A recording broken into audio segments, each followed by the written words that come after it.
मैं गूंगी नहीं बना दी गई एक शिक्षाप्रद कहानी। ये मेरे बचपन की बात है। तब मैं अपनी नानी के यहाँ कभी कभार जाती थी। उस समय के गांव और अब के गांव में बहुत फ़र्क है। लगभग 30 साल पहले की बात होगी।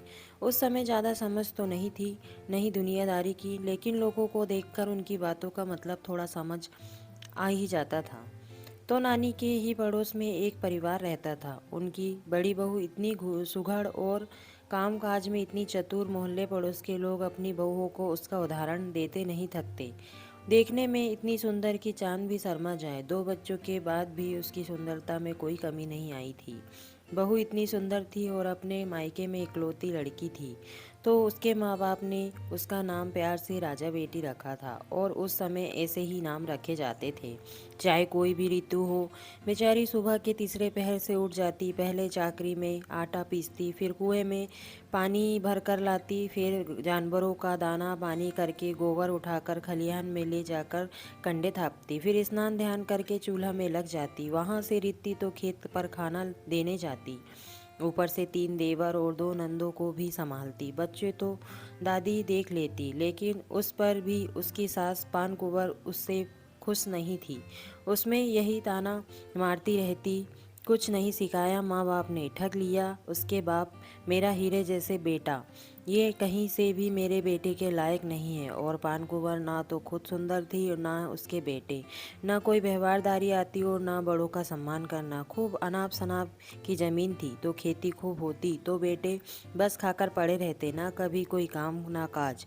बाप सारी खेती संभालता था और मजदूर भी रखे थे, लेकिन पानकुंवर को पसंद नहीं था कि उसके चारों बेटे धूप में काम करे। घर का काम बहू के जिम्मे था और बेटों की शादी तो हो ही गई थी, लेकिन गोना नहीं हुआ था।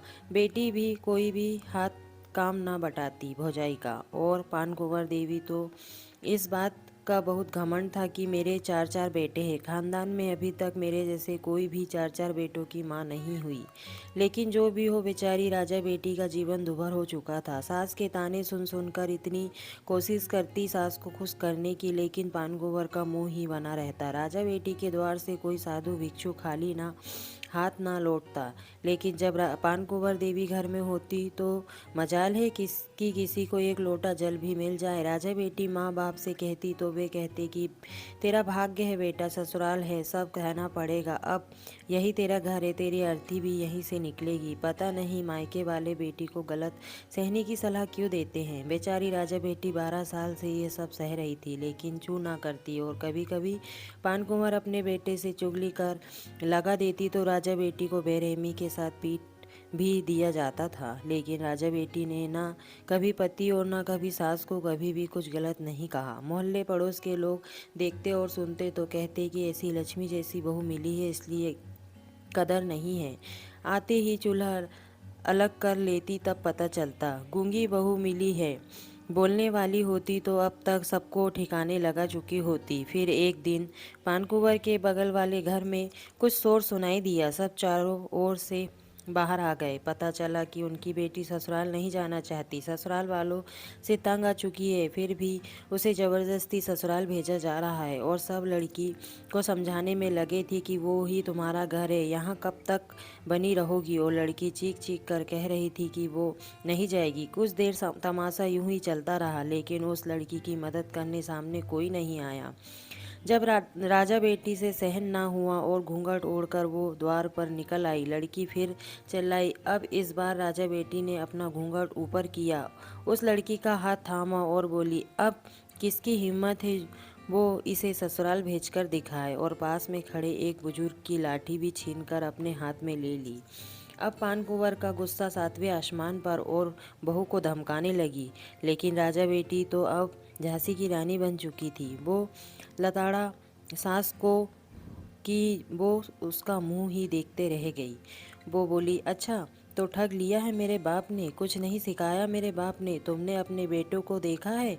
शुक्र करो कि मैंने शादी कर ली तुम्हारे बेटे से। तुम अपने बेटों को हीरा कहती हो ना, वे हीरा नहीं है, ढोर हैं ढोर। अरे उनसे अच्छे तो ढोर भी होते हैं, कम से कम जुगाली करते हैं, तालाब पर नहा आते हैं, जंगलों में घूमते हैं। और एक तुम्हारे बेटे, ना कोई सील और ना ही कोई संस्कार, तुम्हारे द्वार से साधु महात्मा भूखे ही लौट जाते हैं।